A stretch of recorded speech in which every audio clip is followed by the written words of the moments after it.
The revenue and customs of Kashmir, according to Mr. Jacquemont, the traveller during the Ranjit Singh time. Kashmir, since its conquest by the Sikhs, brings in roughly 40 lakh a year to Ranjit Singh. This is approximately the sum which the officer whom he appoints as governor undertakes to pay him annually. That is the amount which Kirpa Ram has paid regularly in these years of his administration. A dozen lakhs remains in the country for the pay of the troops. It is not Ranjit's custom to give regular salary to officers who are charged with collection of revenue. However, he gave Kirpa Ram the large and fixed salary of 2 lakhs a year. After 3 years of administration, which Ranjit's trader found satisfactory, and the Kashmir the least oppressive to which they had been subjected, Kirpa Ram, who was believed to be in the good graces of Ranjit, was recalled to Lahore. He carried with him presents to the value of several lakhs, but this was not enough for the avarice of the Raja. The Raja arrested him, put him in prison, and only let him go after some months and after extracting 19 lakhs from him. Kirpa Ram had an agent in Srinagar who conducted all the governmental business, the only official in the country against whom the Kashmiris had no complaint. Ranjit had him put in prison like his master and beaten to make him disgorge, in this case 8 lakhs. I asked if Kirpa Ram, after his loss of 19 lakhs and his agent after the disgorging 3 lakhs, were poorer than when they came to Kashmir, and everyone laughed. Kirpa Ram had made another dozen lakhs there, and his agent 8. Prison, torture, and confiscation are the things which every Punjab official calculates upon the end of his appointment.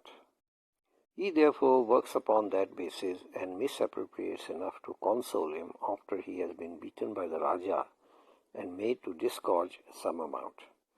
This undignified treatment does nothing to disgrace a man of high caste or high birth in the Punjab. Though he has undergone such, Kirpa Ram is as much respected as ever. Ranjit rarely relieves a robber of the whole of his spoil. My conductor, Badar Baksh, told me, however, that he was unfortunately an exception to this. He had, for a year of collection of revenue in a district of 4 lakhs near Multan. Relieved after that time, he was deprived not only of what he had made over and above the nominal revenue, but was obliged to borrow 20,000 from his friends to satisfy the demands of Ranjit Singh. Since then, he has lived as best as he could from day to day. The rascal has already borrowed 200 from me, which I shall never see again, and hastily disperses any money that comes to him for the fear that Ranjit may relieve him of his savings if he can make any. Nevertheless, few acts as he does. The more avaricious Ranjit becomes, the more rapacious are his tax collectors, and it is said that a resolute man who is efficient in getting the last penny out of the country under his charge, and who is determined to commit all sorts of perjury and allow himself to be tortured when submitting his accounts, can still make a large fortune. 40 lakhs is the sum paid annually into the treasury of Ranjit Singh, but it is only a fraction of what the Kashmiris pays. The tax on the shawls bring in about 12 lakhs. The rest is derived from taxes on produce and a number of direct and indirect impositions. One individual collects the former tax. He sits all day in a sort of court, assisted by experts in the presence of all the shawl merchants. All the shawls are brought from the looms and valued, and before being stamped and handed over to their owners are subject to tax amounting to a quarter of their value. Weavers who work secretly are severely punished. Only narrow borders are produced in this way. The collector, who is always in a hurry to send the required amount to Lahore and to realize on all completed work, never leaves a shawl on the loom unfinished. Each day his agent goes to all the factories, and as soon as they find some lengths of cloth woven, they cut them off and take them to their master to be valued, stamped, and taxed. The impatience of the collector does not permit the weaver ever to finish more than a yard of shawl. Thus, among thousands of shawls that I have seen in Kashmir, not one has been composed of at least 5 pieces sewn together. In the more valuable ones, bordered at the side and both ends with immense palms and of very fine workmanship, there are 12 or 20 pieces in a single shawl, and the different designs cannot be adjusted to one another without it being apparent to the most unpracticed eye. But this fact, which would, I think, largely diminish their value with us, does not do so in India or Persia. Besides, there are no exceptions to the rule. For some years, all the shawls in Kashmir have been made of odd pieces sewn together. It is not only the obligation of having to send regularly to Lahore the products of each month as due which makes the collector adopt so unpopular a method of collecting the tax. It is the perpetual dread of being suddenly relieved and leaving to his successor a quantity of material untaxed. The weavers have often offered to pay for what work they have actually done when the inspectors come around, but as the tax is in proportion to the value of the work, and as the valuation can only be ascertained in the court of Kardar, assisted by the experts and the merchant assessors, it is necessary to cut off mercilessly from the loom the piece of cloth already woven. Apart from Kardar, there are a number of agents invested with oppressive discretionary power, which they use to make the weaver buy back at a high price. The Kardar himself steals on a large scale. The predecessors of the present occupant of the post was his elder brother, who had held it since the days of the Afghans. They are a Hindu family from Peshawar, Khatris by caste. A year ago, Ranjit Singh summoned the elder brother to Lahore, and although, like Kirparam, he had always been regular in his remissions to the royal treasury, demanded from him the enormous sum of 14 lakhs. The man swore he had no money. Ranjit then had him tortured. The ends of the finger were wrapped in cotton soaked in oil and set on fire. Then he disgorged, and Ranjit, having found a way to make him pay, repeated the process till he got the last rupee out of him. He is now in poverty. Devi Shah, the present collector, despite his brother's miserable fate, asked for his place in the hope of re-establishing the family fortunes, and obtained it. For 6 months at Srinagar, he has been making money out of everything, paying the Raja regularly and collecting enough dues to pay his losses and still remain rich. He expects to be tortured at the end of the term of office, but is determined to be courageous and let himself be tortured rather than give up the money. The Muslims resign themselves less easily than the Hindus to this method of rendering account. It is not that they are less anxious, but because the punishment in their case may lead to death.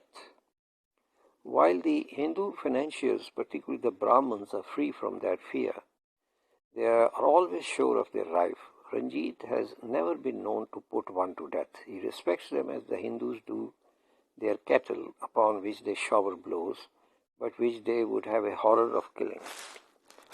The territorial revenue of Kashmir has often been collected by a single farmer general. At the moment there are several.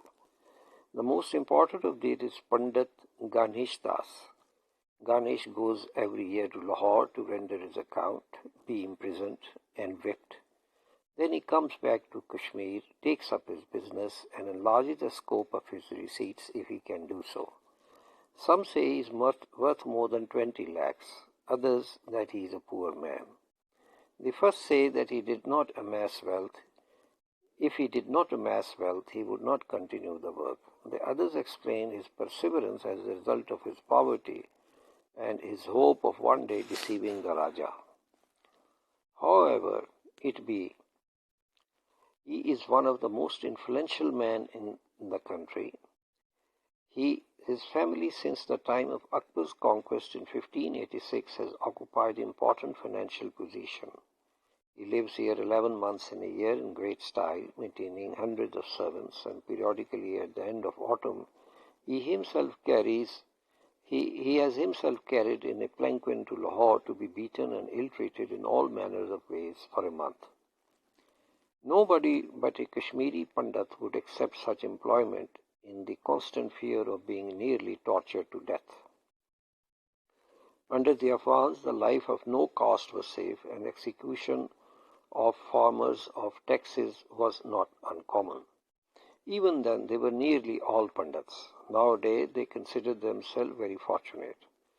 These punishments are not odious to the people. On the contrary, they are very popular and are regarded as just vengeance on their oppressors.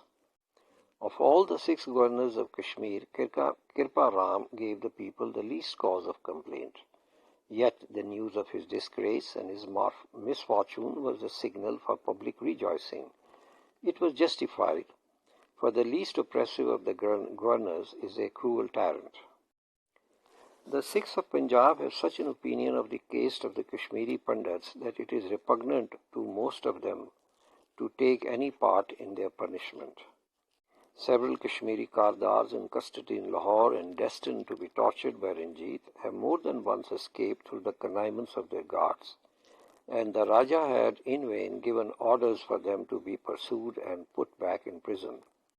The Sikhs declined to obey out of reverence for the Pandits, the Mussalman for fearing of incurring the enmity of the Sikhs. Several returned to Kashmir without having encountered the justice of Raja and laughing at his impotence. The farmers general have one or more agents in each district, and each village an agent of the humblest rank. He is always a Hindu Babu or a Pandit. He eats a chicken daily at the expense of his charges, who rear plenty, but rarely eat any of them. He seizes all their crops, leaves them only what is barely necessary for subsistence, sometimes less.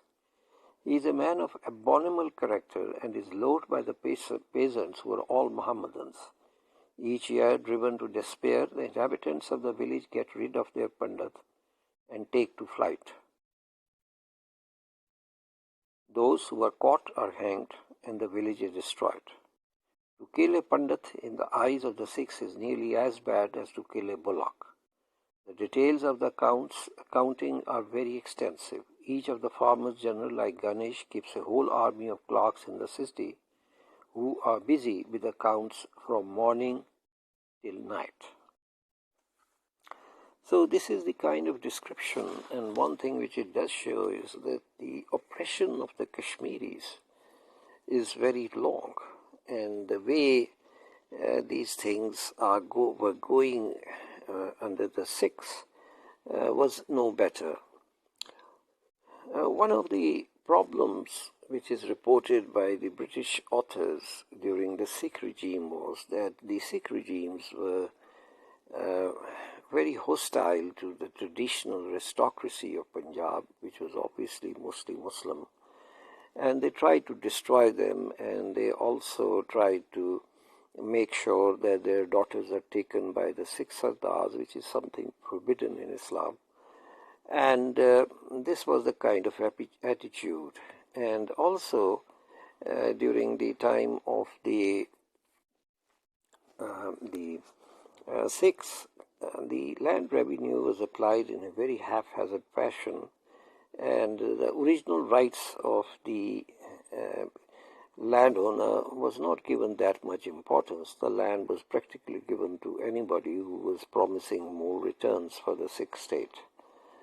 And this is one of the reasons that the Muslims of the Punjab did not favor, many of them did not favor the 1857 War of Independence, because they thought that if the Mughals are not able to reassert their control in the whole of Hindustan, which is again likely, considering their past performance over the 100 years before that, when they were in a better shape, The same hordes from Afghanistan and the Sikh hordes would again come in Punjab and destroy the law and order. So that is the kind of environment, and obviously this type of environment is not very nice. It is said that one of the foreign travelers, he met Ranjit and he asked him that why the roads of Punjab are not very good. And he said that, well, the roads, they help the outside aggressors and their armies. So that was the kind of environment. It was a very persecutory, and yet there were some positive points in it. And it was, I think it was, historically they say it was far better than those 12 missiles which Ranjit Singh replaced. With this, I end this, and thank you very much for your patience.